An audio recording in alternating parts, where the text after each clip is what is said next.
عزیز طلباء و طالبات، کلاس 4 سبجیکٹ از میتھمیٹکس.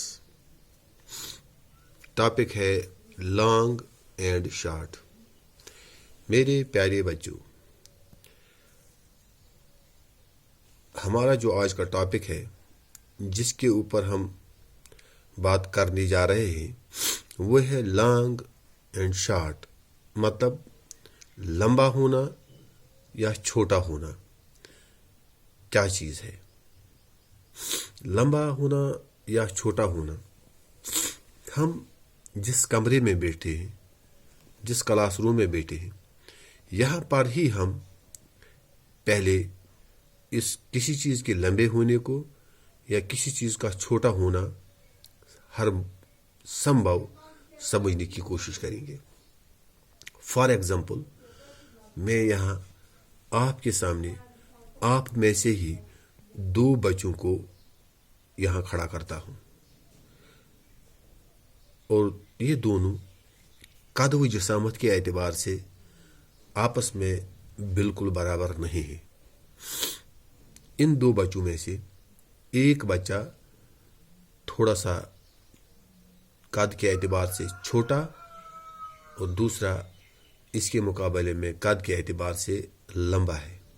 تو اگر میں آپ باقی بچوں سے یہ پوچھ لوں کہ آپ بتائیے کہ ان 2 بچوں میں سے کون سا قد کے اعتبار سے چھوٹا ہے اور کون سا قد کے اعتبار سے لمبا ہے، تو آپ بلا جھجک بغیر کسی رکاوٹ کے بآسانی اس چیز کو دیکھ کر ٹھیک طریقے سے جواب دے سکتے ہو کہ ان 2 بچوں میں کون سا بچہ چھوٹا ہے اور کون دوسرے کے مقابلے میں لمبا ہے.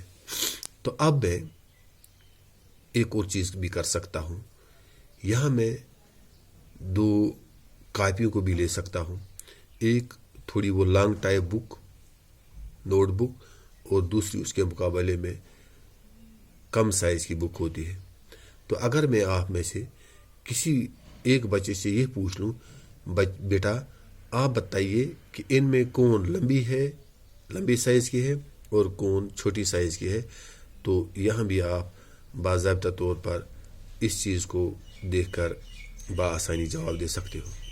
تو اب میں آپ کے وائٹ بورڈ پہ اپنے مارکر کی مدد سے 2 لائنیں بھی کھینچ سکتا ہوں. ایک لائن دوسرے کے مقابلے میں سائز کے اعتبار سے کم ہو اور دوسری اسے لمبی ہو. تو اس چیز کو دیکھ کر بھی آپ بآسانی یہ چیز بتا سکتے ہو کہ ان 2 میں سے کون لانگ ہے اور کون شارٹ. ہاں، اب 2 شکلوں کو بھی میں لے سکتا ہوں، جیسے کہ میں نے یہاں بنا لیے ہیں. ایک لمبے سائز کی ہے اور ایک چھوٹے سائز کی ہے.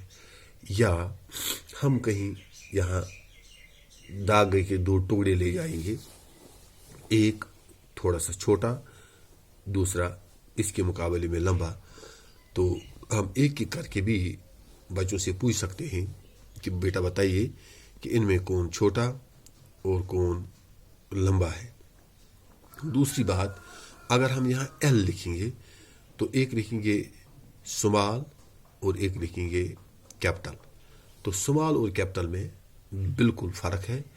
یہاں بھی ہم پوچھ سکتے ہیں کہ ان میں کون لمبا ہے اور کون چھوٹا ہے.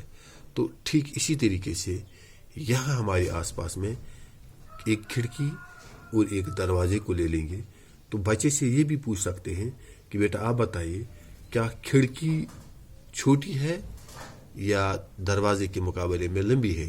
تو بچے بالکل خوشی سے یہ بھی بتا سکتے ہیں ٹھیک طریقے سے کہ دروازہ کھڑکی کے مقابلے میں کافی زیادہ لمبا ہے.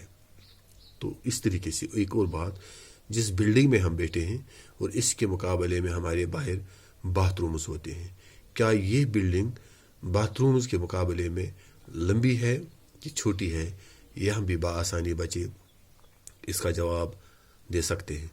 یا یہ بھی، یہ بچہ فلانی مکان سے ہمارے یہاں اسکول آتا ہے اور دوسرا بچہ اسی گاؤں کا فلانی مکان سے یعنی فلانی محلے سے یہاں آتا ہے. آپ بتائیے کہ کون کم فاصلے سے یہاں آتا ہے اور اس کے مقابلے میں کون کافی دور سے آتا ہے. تو بچے اس میں بھی بآسانی جواب دے سکتے ہیں. تو ٹھیک اسی طریقے سے ہم بہت ساری مثالوں کو پیش کر کے بچوں کو یہ بآسانی سمجھا سکتے ہیں کہ لانگ اور شارٹ کیا ہوتا ہے. تو اس کو ہم کس طریقے سے پرکھیں گے. تو اس چیز کا یہ جو کانسیپٹ دیا ہے ہمارے یہاں، تو اس کے بارے میں ہم صحیح جانکاری کس طریقے سے حاصل کریں گے، اس کے اوپر میں نے تھوڑا بہت آپ کو ایک چیز سمجھانے کی کوشش کی ہے. میں سمجھتا ہوں کہ اب ہم اس میں بھی گروپس بنائیں گے اور گروپس میں ایک دوسرے کو سوال جواب کریں گے مختلف چیزوں کو لے کر، تاکہ اس چیز کے اوپر ہماری گرفت حاصل ہو. تو میں سمجھتا ہوں کہ آج کے لیے کافی ہے.